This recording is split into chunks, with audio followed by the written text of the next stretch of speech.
Hi friends, இது PR walks and tax நம்ம YouTube channel. நம்ம சேனல்ல இருந்து நிறைய கதைகள் கொடுத்துட்டு இருக்கோம். கண்டிப்பா அது எல்லாமே உங்களுக்கு பிடிக்கும். ஸோ ஸ்டோரி டெல்லிங் மூலமா நீங்க அந்த கதைகள் கேட்கறப்போ உங்களுக்கு ரொம்ப ரொம்ப இன்ட்ரெஸ்டிங்காக இருக்கும். நீங்க படிச்சு மறந்து போன கதைகள், அதே நேரத்துல இன்னும் கேட்கணும்னு எதிர்பார்த்திருந்த கதைகள் எல்லாமே நம்ம கெஸ் பண்ணி அந்த கதைகள் நம்ம சேனல் மூலமா கொடுத்துட்டு இருக்கோம். கண்டிப்பா உங்களுக்கு பிடிக்கும். கேட்டுட்டு லைக் பண்ணுங்க, ஷேர் பண்ணுங்க, கமெண்ட் பண்ணுங்க. எல்லாத்துக்கும் முன்னாடி சப்ஸ்கிரைப் பண்ணிடுங்க. அப்பதான் நம்ம சேனல் போடக்கூடிய கதை வீடியோக்களோட நோட்டிபிகேஷன் உங்களுக்கு ரீச் ஆகும். அப்ப அதை ஓபன் பண்ணி அதுல இருக்கக்கூடிய கதைகள் எல்லாமே நீங்க கேட்கலாம். ஓகேவா? சோ இந்த வீடியோல கேட்கக்கூடிய கதை திருமதி திலகவதி IPS அவர்கள் எழுதிய சில வரங்கள் அப்படிங்கிற ஒரு காதல் குடும்ப நாவல். இந்த வீடியோல இருந்து ஆரம்பிக்குது. கேட்கலாமா?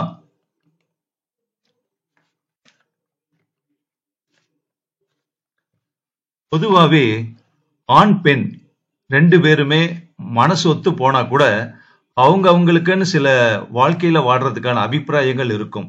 இது என்னுடைய முடிவு, என்னுடைய சிந்தனை, என்னுடைய எண்ணம், இதுபடி வாழணும் அப்படின்னு சொல்லிட்டு ஆணும் நினைப்பாங்க, பெண்ணும் நினைப்பாங்க.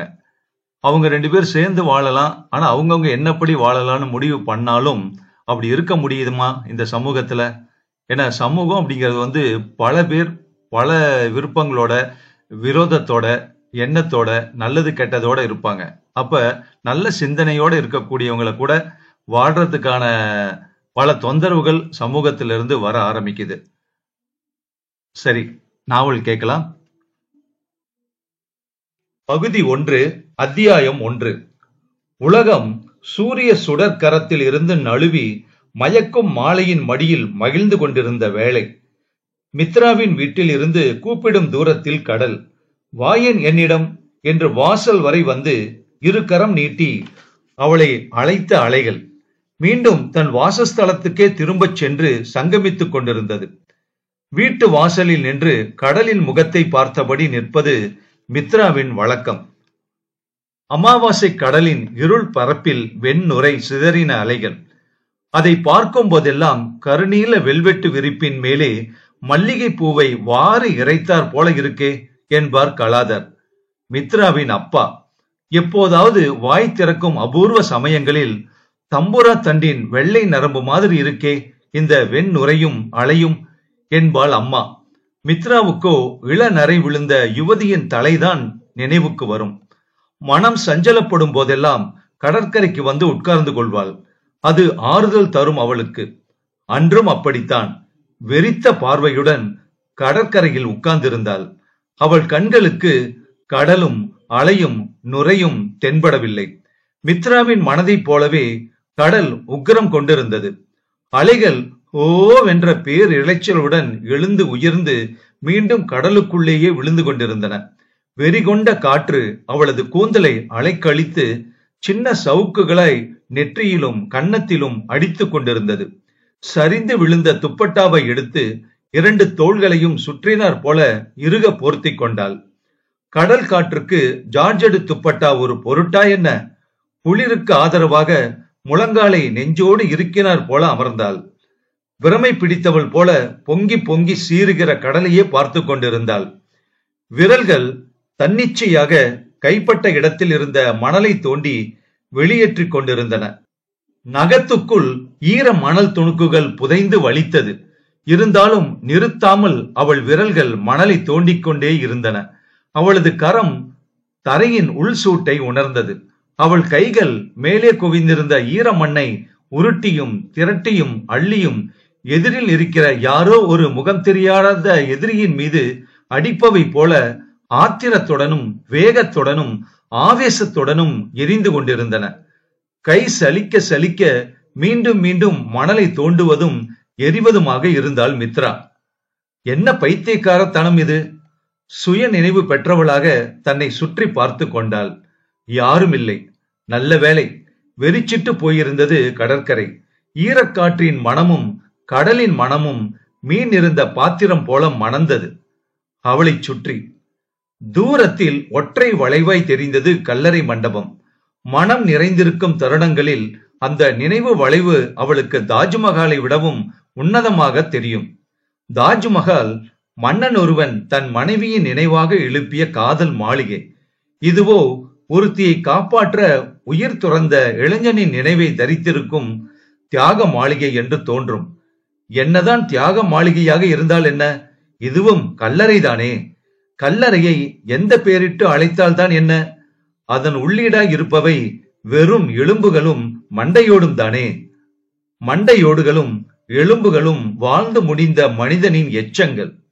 வாழ்ந்து கொண்டிருக்கும் போதே எலும்பாகி போகிறவர்கள்தான் எத்தனை பேர், உயிரற்ற ஜடமாகி போனவர்கள்தான் எத்தனை பேர், புத்தகங்களுக்கு இடையே சிக்கிக்கொண்டு நசுங்கி கிடக்கிற சின்ன பூச்சிகளாய் குடும்பம் என்னும் செங்கல் குகையில் சிக்குண்டு கிடப்பவர்கள் எத்தனை எத்தனை பேர். அம்மாவும் நானும் கூட அந்த கட்டடத்தின் அங்கம்தானே.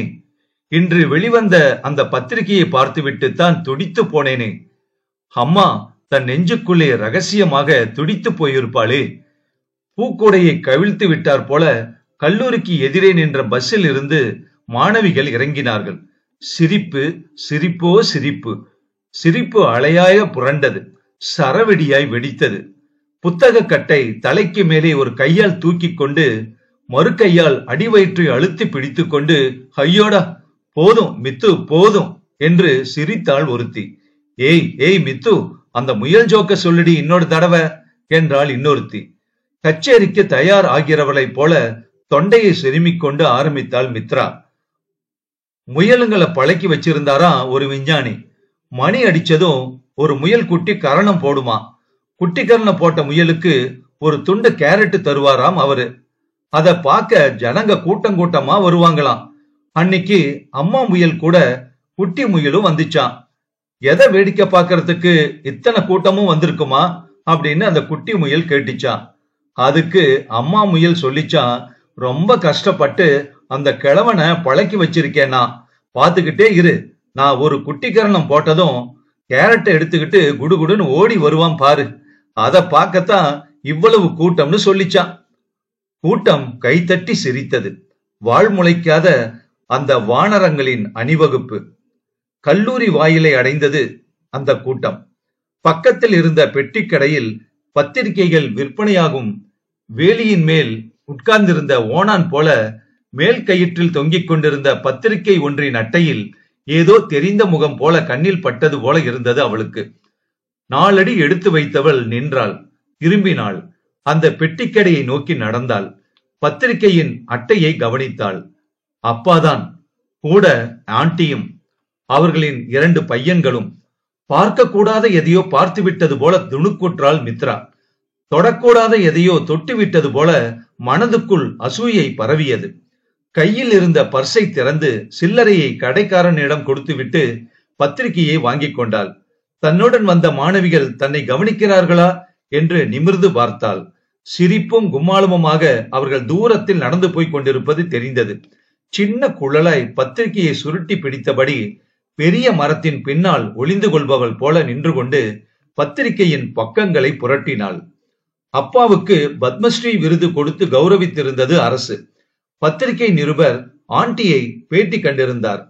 அப்பா நடித்து பெரும் வெற்றி பெற்ற படங்களில் இருந்து சில ஸ்டில்லுகள், அவரது 20 ஆண்டு கால திரையுலக சாதனையின் மைல்கல்லான வேடங்களை நினைவூட்டும் படங்கள். ஆண்டியுடன் மாலையும் கழுத்துமாக சிரித்து கொண்டு நிற்கிற கருப்பு வெள்ளை புகைப்படம். 2 பக்கமும் நிற்கிற மகன்களின் தோள் மீது கையை போட்டுக்கொண்டு மார்புக்கு நேரே நிற்கிற ஆண்டியின் தலைமேல் மோவாயை பதித்துக் கொண்டிருக்கிற பெரிய வண்ணப்படம். பட்டென்று புத்தகத்தை மூடினாள் மித்ரா. கண்களில் பொங்கி வந்த கண்ணீரை வானத்தை பார்த்தபடி தலை உயர்த்தி இமைத்து இமைத்து நெஞ்சுக்குள் தள்ளினாள். மறுபடியும் கையில் இருந்த பத்திரிகையை திறந்து பேட்டியை மேலோட்டமாக பார்த்தாள். அதில் ஆண்டி தன் இனிமையான குடும்ப வாழ்க்கையை பற்றி ஏராளமாக சொல்லி இருந்தாள். இப்படிப்பட்டவர் கணவனாக கிடைக்க நான் புண்ணியம் செய்திருக்கணும். கல்யாணமான புதுசுல இருந்த மாதிரி தான் இந்த நிமிஷம் வரைக்கும் இருக்காரு. சேர்ந்தார் போல 2 மணி நேரத்துக்கு மேல என்னுடைய குரலை கேட்காம அவரால் இருக்கவே முடியாது. அவுட்டோர் போனா 2 நாள் தாக்கு பிடிப்பார். 3வது நாள் போன் போயிட்டு பேசிடுவார். இல்லாட்டா பிளைட்டை பிடிச்சு வந்துருவாரு. எங்கேயோ மேய்ஞ்சுகிட்டு இருந்தாலும் தாய்க்கோழி குஞ்சுகள் மேலேயே கவனமா இருக்கிற மாதிரி அவர் எங்க இருந்தாலும் நினைப்பெல்லாம் எங்க மேலதான் இருக்கும். 3 நாளைக்கு மேல அவர் என்ன பிரிஞ்சு இருந்ததே இல்ல. அப்படியே அதிக நாள் தங்கறாப்புல இருந்தா என்னையும் கூடவே அழைச்சுக்கிட்டு போயிடுவாரு. பையனுங்க மேல உசுறு. வீட்டுல இருக்கிற நேரமெல்லாம் அவங்கள உட்கார வச்சுக்கிட்டு ஸ்கூல்ல நடந்ததையெல்லாம் சொல்ல சொல்லி ரசிச்சு கேட்பாரு. அடுத்தடுத்து 2 தும்மல் போட்டானுங்கன்னா நடுங்கிடுவாரு. டாக்டருக்கு போன் பண்ணி அமர்க்கலை படுத்திடுவாரு. சின்னவன் குழந்தையா இருந்தப்போ ஏதோ ஒரு வெளிநாட்டு பத்திரிகையில வந்திருந்த பேசும் கரடி பொம்மை விளம்பரத்தை பார்த்து அது வேணும்னு கேட்டான்னு வரவழைச்சார். கலாதர் சிறந்த நடிகர், சிறந்த கலைஞர் மட்டுமல்ல, சிறந்த கணவர், சிறந்த தந்தை, சிறந்த குடும்பஸ்தர். இன்னொரு ஜென்மம் எடுத்தாலும் அதுலயும் நான் அவருடைய மனைவியாகவே வாழணும்னு எல்லா தெய்வங்களையும் வேண்டிக்கிட்டு இருக்கேன். மித்ரா மிதமிஞ்சிய ஆத்திரத்துடன் பத்திரிகையை எவ்வளவு சிறியதாக சுருட்ட முடியுமோ அவ்வளவு சிறியதாக்கி கைப்பைக்குள் திணித்துக் கொண்டாள். வகுப்பறையை நோக்கி நடந்தாள். சட்டென நின்றாள். நுரை ததும்பி பொங்கி ஒளிகிற பாலாய் உற்சாகம் நிரம்பி வழிந்த மனது நீர் தெளித்த பாலாய் அடங்கி போய் ஊமை கோபம் சுறுசுறுவென இதயமெங்கும் மூட்டம் போட்டது. எதையோ நினைத்து கொண்டவளாய் கல்லூரியை விட்டு வெளியே வந்தாள். நிழற்குடையை தாண்டி விறுவிறுவென்று நடந்தாள். வேக வேகமாக நடந்தாள். உடம்பு சூடேறியது. வியர்வை உப்பாய் படிந்தது. கால் போன போக்கில் நடந்து கொண்டே இருந்தாள். அவளை உரசினார் போல மிக அருகில் வண்டியை பிரேக் போட்டு நிறுத்தினான் தீபக். ஹை மித்து. பார்வையால் எரிப்பவள் போல அவனை ஒரு கணம் முறைத்துவிட்டு முன்னை விட வேகமாக நடந்தாள். ஸ்கூட்டரை தள்ளிக்கொண்டே அவளுக்கு ஈடாக நடந்தான் தீபக். ஹேய், என்னாச்சுடி உனக்கு? காலேஜ் போகலையே இன்னைக்கு? திரும்பி அவனை பார்த்தாள். பல்லை கடித்துக் கொண்டாள். போகல போகல போகல, போதுமா என்றாள் கோபத்துடன். ரோட்டை கடந்து போய் பஸ்ஸில் ஏறிக்கொண்டாள். அவளையே பார்த்து கொண்டு நின்றான் தீபக். சரி, யாரு மேலேயோ கோபம் போல இருக்கட்டும். சாயங்காலம் பாக்குறப்ப எல்லாத்தையும் மறந்துட்டு சின்ன குழந்தைய கொலைவா இல்ல, அப்ப மனசுல இருக்கிறதெல்லாம் கொட்டிடுவா. தெரிஞ்சது தானே அவ சுபாவம் என்று தனக்குத்தானே சொல்லிக் கொண்டான் தீபக். அத்தியாயம் 2. வீட்டின் முன்பகுதியில் மரங்கள் சிறு கானகம் போல வளர்ந்திருந்தது. பழங்காலத்து மரங்கள், உடல் பெருத்த மரங்கள். 100 கணக்கில் சின்னஞ்சிறு சாமரங்களை மண்ணில் இறைத்திருந்தன.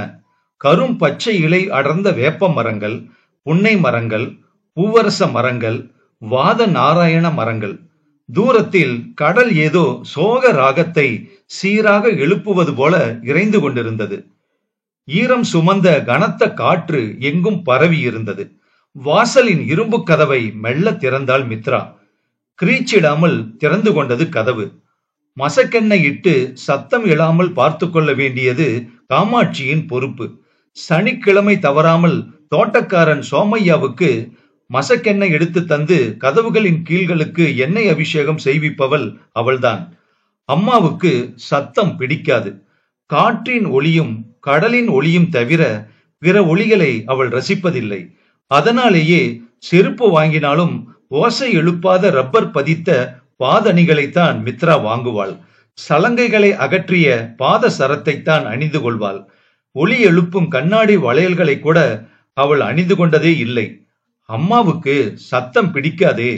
சத்தம் எழுப்பும் என்பதற்காகவே வீட்டில் பிரஷர் குக்கர், பால் குக்கர், மிக்சி, கிரைண்டர் இவைகளை உபயோகப்படுத்துவதில்லை அம்மா. சமையல் அறையையே ரொம்பவும் தள்ளி அமைத்து சவுண்ட் ப்ரூஃப் ரூம் ஆக்கி வைத்திருந்தாள் அம்மா. சத்தம் அம்மாவுக்கு பிடிக்காது. அதனால்தான் வீட்டுக்கு காவலுக்கு கூட நாய் வளர்க்கவில்லை. கூண்டு பறவைகள், கிளி, புறா கூட வளர்க்கவில்லை. மித்ரா புள்ளிமான் வளர்க்க ஆசைப்பட்ட போதுதான் இரவுகளில் கனைத்து குரல் எழுப்பும் என்று சொல்லி தவிர்த்தாள். இருந்தும் விளையாடவும் வேடிக்கை பார்க்கவும் செல்ல பிராணி ஏதாவது கட்டாயமாக வேண்டுமென்று மகள் பிடிவாதம் பிடித்த போது வெள்ளை வெளியர் என்று ஒரு ஜோடி முயல்கள் வீட்டுக்கு வந்தன. அவை சத்தம் போடுவதில்லை. சத்தம் அம்மாவுக்கு பிடிக்காது.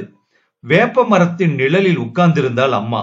கேரட்டை ரூபாய் நாணயம் போல வட்ட வட்டமாக வெட்டி எதிரில் இருந்த முயல்களுக்கு தந்து கொண்டிருந்தாள். செல்ல குழந்தையைப் போல அவள் மடியில் ஏறி அமர்ந்திருந்தது ஒரு முயல். தரையில் போடுவதற்கு முன் அவளது கையில் இருந்தே கேரட்டை கடித்து கொண்டிருந்தது. வெள்ளை வெளியர் என்று சாம்பிராணி புகை போன்ற உடலும் தீக்கொண்ட ஆரஞ்சு வண்ணமாய் ஒளிவிடும் சிவப்பு கோழிகள் போன்ற கண்களுமாய் இருந்த அந்த பிராணிகளை வாஞ்சையுடன் பார்த்து கொண்டிருந்தாள் அம்மா. அருகில் வந்து நின்ற மித்ராவை பார்த்ததும் வெண்ணையில் இறங்குகிற கத்தி போல மெல்ல எழுந்தது அம்மாவின் குரல். பூ உதிர்கிற சத்தம், வண்டு எழுப்புகிற சத்தம், இலை அசைகிற சத்தம்தான். மெத்தென்று மென்மையான இளைவான குரலாக இனிமையாக அம்மா கேட்டாள். என்னம்மா, காலேஜ் இல்ல? மடியில் இருந்த முயலை கீழே இறக்கி விட்டு விட்டு எழுந்து கொண்டாள் அம்மா. மகளை தொடர்ந்து வீட்டுக்குள் நுழைந்தாள். நேராக தனது அறைக்குள் சென்றாள் மித்ரா. கையில் இருந்த புத்தகங்களை மூலையில் மேஜை மேல் வைத்தாள். படுத்து கொண்டாள். அவள் அருகே அமர்ந்து அன்பாக தலையை கோதிவிட்டாள் அம்மா. நெற்றியை தொட்டு பார்த்தாள்.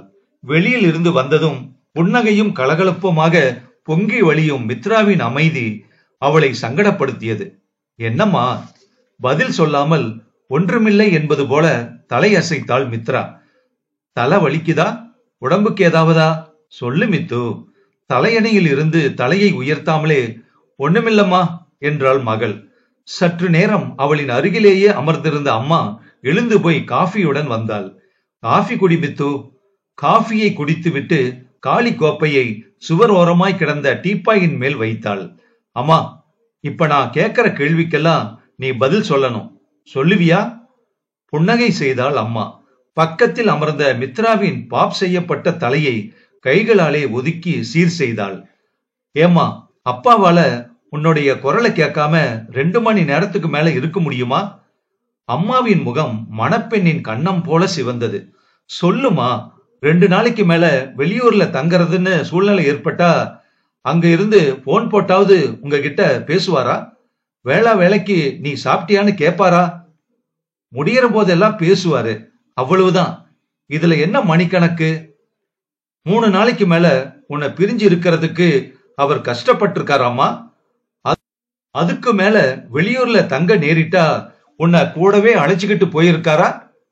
முடியற போதெல்லாம் தான் வர்றாரே மித்து. முடியற போதெல்லாம். நீ ஏமா இப்படி இருக்க? எதுக்குமா இந்த வாழ்க்கைய வாழ்ற? ஏமா, இவரை போய் கல்யாணம் பண்ணிக்கிட்ட?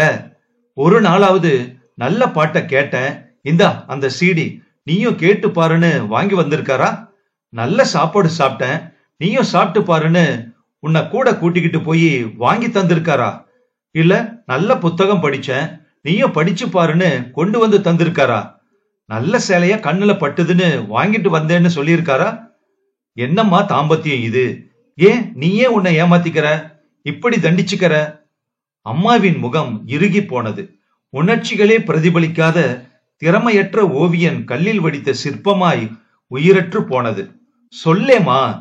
மூச்சை இழுத்து விட்டு கொண்டாள் அம்மா. எனக்கு ஒரு குறையும் இல்ல மித்து. எனக்கு இருக்குமா? சின்ன பொண்ணா இருந்ததுல இருந்தே இருக்கு.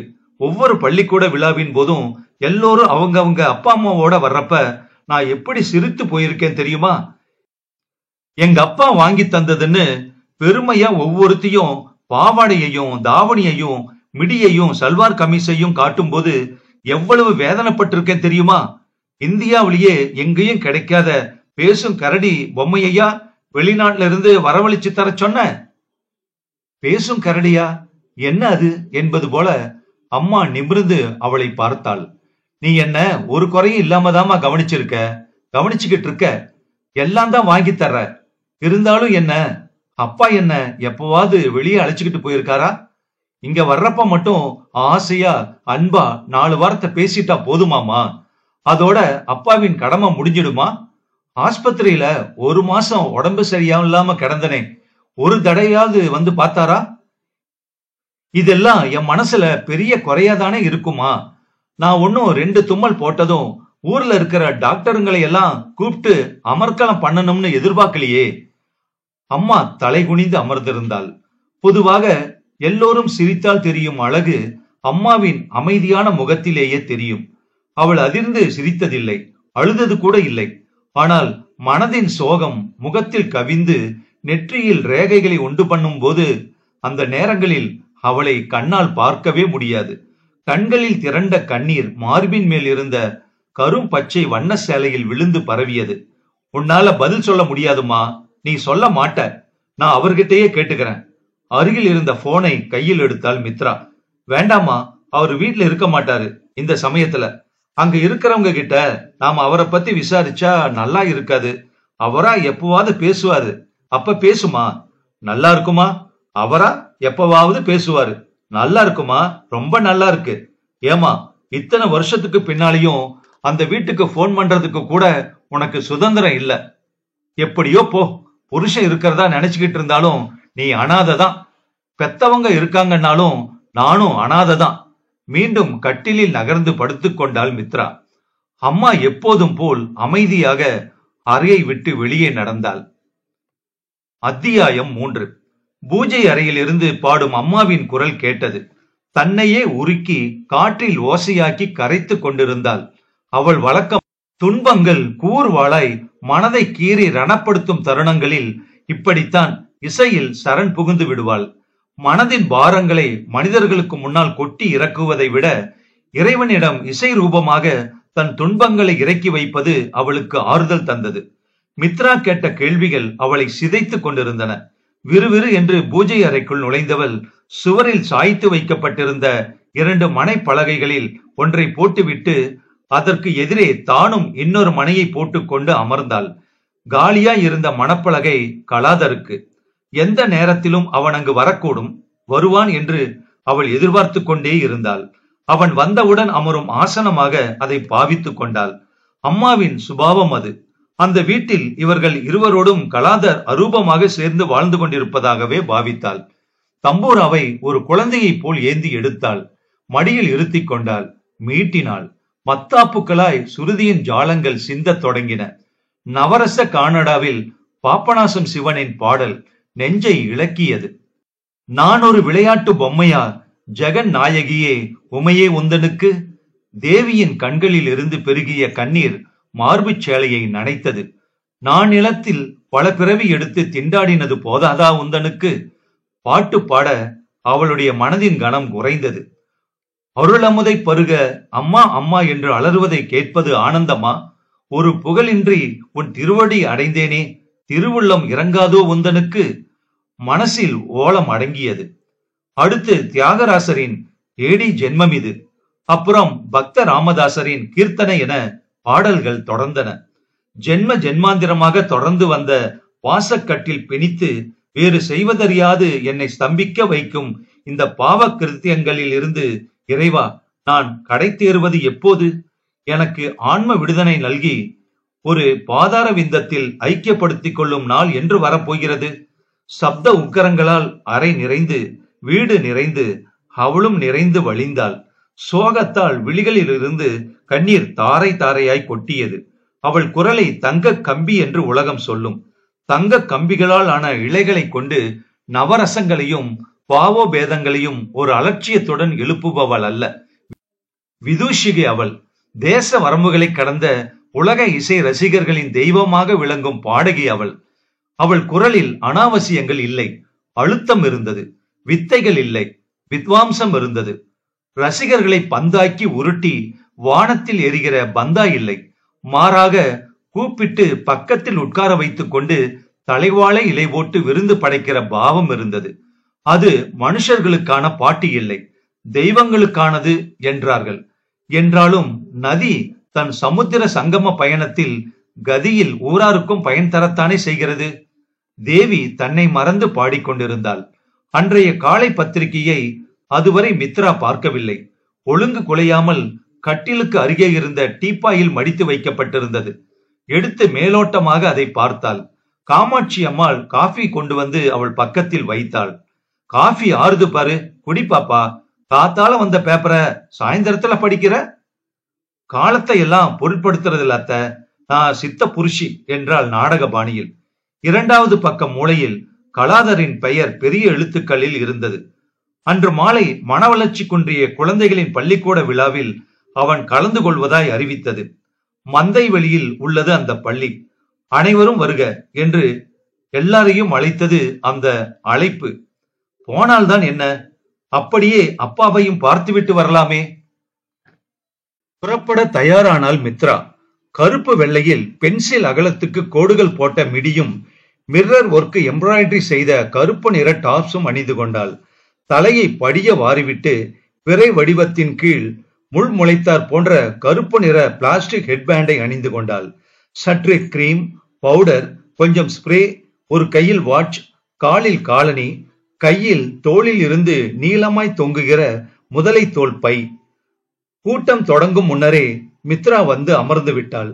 மன வளர்ச்சி குன்றிய குழந்தைகள் இல்லம் மங்கள விழா கோலம் பூண்டிருந்தது. புதிதாய் வெள்ளை அடித்த சுவர் மாதிரி அத்தனை பேர் முகத்திலும் மகிழ்ச்சி. தென்னிந்திய திரைவானின் ஒப்புமை இல்லாத தனி பெரும் கதாநாயக நட்சத்திரமாய் பிரகாசித்துக் கொண்டிருக்கும் கலாதர் அந்த விழாவுக்கு வருகை புரிகிறார் அல்லவா? அவர் பெயர் உச்சரிக்கவும் அருகில் இருந்து காணவும் குழந்தைகள் கொள்ளும் ஆர்வத்துக்கு அவரின் திரைப்பட கவர்ச்சி மட்டுமே காரணமாக இருக்க முடியாது. கூட்டத்தில் சலசலப்பு. மித்ரா திரும்பி பார்த்தாள். சந்தன வண்ணத்தில் முழங்காலை தொட்டு தவழும் நீல ஜிப்பாவும் அதே வண்ணப்பட்டில் காலை இறுக கவ்வி பிடித்த கீழ் உடையுமாய் அழகாக சிரித்துக்கொண்டு கையை அசைத்து குழந்தைகளை உற்சாகப்படுத்திக் கொண்டே வந்து கொண்டிருந்தார் அவர். அப்பாவை பார்த்த பரவசத்தில் நெஞ்சு நிறைந்து போயிற்று அவளுக்கு. அந்த குழந்தைகள் தங்கள் தாய் தந்தையர்களை கூட அடையாளம் காண முடியாதவை. ஆனால் இவள் அப்பாவை அடையாளம் கண்டு புரிந்து கொண்டு கைதட்டி வரவேற்றன. மித்ராவுக்கு அது மிகவும் ஆனந்தத்தை ஏற்படுத்தியது. அப்பா தன்னை கடந்து போகும்போது அவரிடமிருந்து புறப்பட்ட மதுரமான சென்ட் மனம் விரல் நீட்டி அவளை தொட்டது. அப்பா அவளை தொட்டு பேசி எத்தனை நாளாயிற்று. அப்பாவிடமிருந்து புறப்படும் மெல்லிய சிகரெட்டின் மனமும் சென்டின் மனமும் அவளுக்கு மிகவும் பிடிக்கும்.